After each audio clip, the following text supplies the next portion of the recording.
Hello friends, dream ideal classes में आप सभी का स्वागत है। तो आज हम लोग पढ़ने वाले हैं क्लास 10th प्रश्नावली 3.2 क्वेश्चन नंबर 1। ये पहला का पहला है ना, पहला का पहला है। क्वेश्चन में कह रहा है कि ग्राफीय विधि से इसको हल करना है। क्वेश्चन है हमारा, कक्षा 10 के 10 विद्यार्थियों ने एक गणित की पहेली प्रतियोगिता में भाग लिया। कह रहा है कि क्लास 10 के 10 गो विद्यार्थी यानी कि जिसमें लड़का लड़की दोनों हैं, एक पहेली प्रतियोगिता में भाग लिया है लोग, है ना। कर यदि लड़कियों की संख्या लड़कों की संख्या से 4 अधिक हो, लड़का जितना भी हो उससे लड़की 4 गो ज़्यादा है ना। कर तो प्रतियोगिता में भाग लिए लड़कों और लड़कियों की संख्या ज्ञात करें। तो क्या लिखेंगे? हल लिखेंगे। पहले लड़की कह रहा है तो जो पहले कहता है उसको x मान लेते हैं, ठीक है। तो लिखेंगे माना कि लड़कियों की संख्या बराबर x, लड़के की संख्या कितना मान लिए x, ठीक है। और लड़कों को लिखेंगे लड़कों की संख्या बराबर y, लड़का की संख्या y मान लिए। अब लिखेंगे केस फर्स्ट। पहला स्थिति में क्या करें कि लड़की और लड़का दोनों मिला के 10 हुए है ना। कह रहा है 10 विद्यार्थियों ने गणित की प्रतियोगिता में भाग लिया, ठीक है। इसका मतलब x + y बराबर 10, लड़का लड़की मिला के कितना है 10, इक्वेशन 1। फिर लिखेंगे केस सेकंड। दूसरा में क्या कह रहा है कि लड़कियों की संख्या लड़कों की संख्या से 4 अधिक है। तो लड़की की संख्या अगर x है ना, तो लड़का की संख्या कितना है। कह रहा है कि लड़की की संख्या जो है लड़का की संख्या से 4 को ज़्यादा है। तो दोनों बराबर कब होगा? जब इसमें भी 4 जोड़ देंगे लड़का वाला में, तो दोनों बराबर हो जाएगा लो, ठीक है। अब इसको इधर खींच लेंगे तो हो जाएगा x - y बराबर 4, इक्वेशन 2। जब हमारा इक्वेशन निकल गया तो यहाँ पे क्या लिखेंगे? ग्राफीय विधि से। अब चलेंगे कहाँ? सीधा ग्राफ में। काट दे लगा हेलो, हाँ। तो हमारा इक्वेशन एक कितना है? x + y बराबर 10, ठीक है। और दूसरा कितना है? x - y बराबर 4, है ना। तब देखिएगा इसको, तो इसमें a1 का मान कितना है? x के साथ कुछ नहीं है यानी कि 1 है, a1 बराबर 1। y के साथ कुछ नहीं है तो b1 बराबर 1। और फिर उसके बाद अकेला कौन है? 10 यानी कि c1 बराबर 10। फिर दूसरा इक्वेशन में x के साथ क्या है? कुछ नहीं, 1, तो हमारा हो गया a2 बराबर 1। फिर y के साथ क्या है? तो b2 बराबर, y के साथ कुछ नहीं यानी कि पहले माइनस है तो -1। तो देखिएगा तो क्या है? a1/a2 बराबर a1 की जगह पर 1, a2 की जगह पर 1, 1/1 का मतलब 1। फिर उसके बाद b1/b2 बराबर b1 की जगह पर 1 और b2 की जगह पर -1। इसका मतलब वो ये कितना आ गया? -1।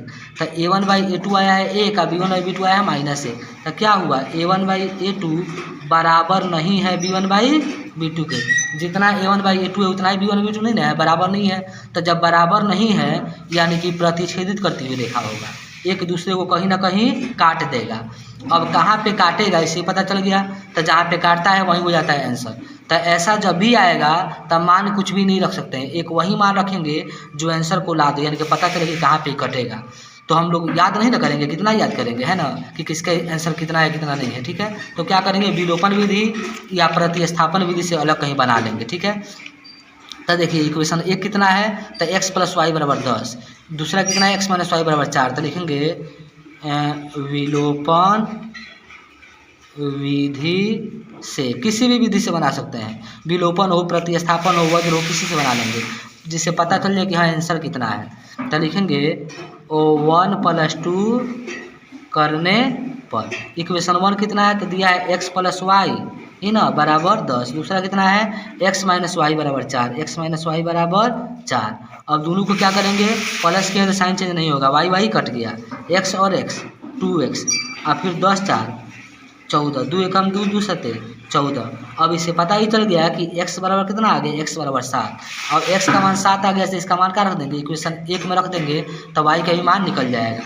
तो लिखेंगे x का मान इक्वेशन 1 में रखने पर। अब इक्वेशन 1 कितना है? तो x + y बराबर 10, x + y बराबर 10। तो x के यहाँ पर क्या करते हैं? 7 और प्लस y बराबर 10। तो y बराबर हमारा हो जाएगा 10, 7 इधर बजेगा तो माइनस में, तो y बराबर 10 में 7 घटा 3 एक्स बराबर कितना आया था 7, यही दोनों का हो जाएगा आंसर। एक्स किसको माना था, लड़की की संख्या, लड़की की संख्या 7 हो गया और लड़का की संख्या 3 हो गया। तो ये हम बनाए हैं विलोपन विधि से।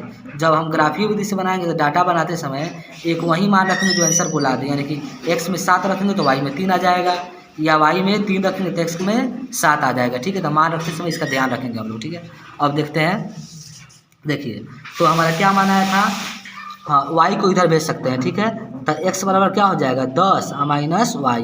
अब वाई पूरा संख्या के साथ है, वाई का मान रखेंगे तो एक्स का मान निकलेगा।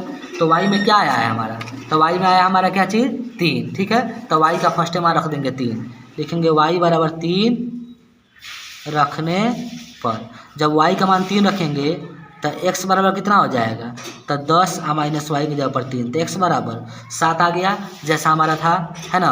अब लिखेंगे क्या चीज़, एक और कोई मान रख देंगे, तो लिखेंगे वाई बराबर 4 रखने पर, तो हमारा एक्स बराबर हो जाएगा 10 माइनस 4, यानी कि एक्स बराबर 10 में से 4 घटेगा तो 6। इससे डाटा तैयार करेंगे, हो गया एक्स हो गया वाई।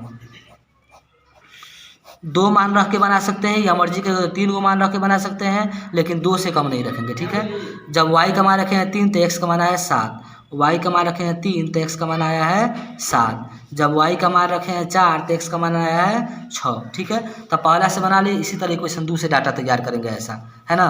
तो ये है x माइनस वाई बराबर 4, तो x बराबर क्या लिख सकते हैं, तो 4 प्लस वाई।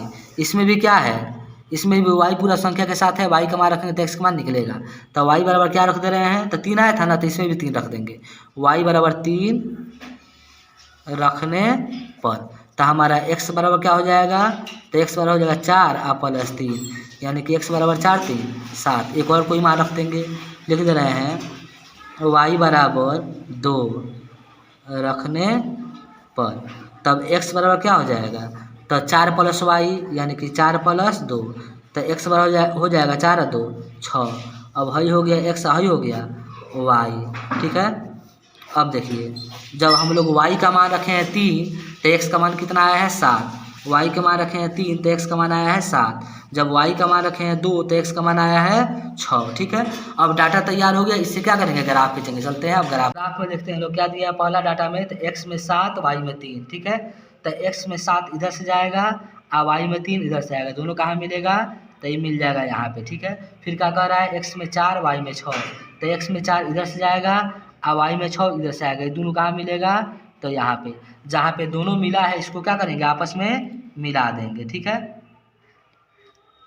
मिला दिया आपस में। अब क्या है, एक से तो खिंचा गया लाइन, अब दूसरा से एक रेखा खींचेंगे। कह रहे हैं x में 7 y में 3, तो x में 7 इधर से y में 3 इधर से, दोनों यहीं पे हो जाएगा। ठीक है, उसके बाद कह रहा है x में 6 y में 2, तो x में 6 इधर से जाएगा, y में 2 इधर से आएगा, तो ये कहाँ पे हो जाएगा, यहाँ पे, और एक तो यहीं पे था सेम, है ना, x में 6 y में 2। अब क्या करेंगे, इसको भी आपस में मिला देंगे। ठीक है,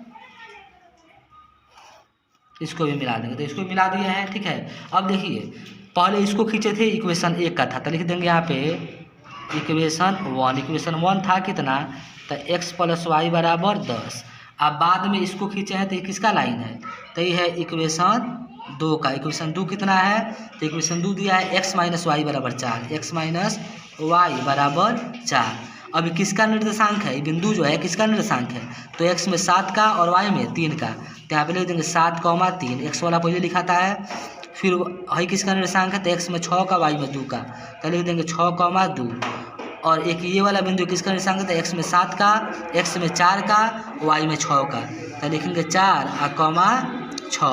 अब देखिए दोनों कटा कहाँ पे है, तो ये दोनों कटा है x में 7 पर, y में 3 पर, तो यहाँ कटता है वहीं हो जाता है आंसर। इसका मतलब x बराबर 7 और y बराबर 3, यही दोनों का हो गया आंसर। हम लोग क्या माने थे, x लड़कियों की संख्या, यानी कि लड़की की संख्या 7 आ गया और लड़कों की संख्या 4 आ गया। अगर आपको वीडियो पसंद आया है तो वीडियो को लाइक करें, चैनल को सब्सक्राइब करें और अपने दोस्तों के पास शेयर करें।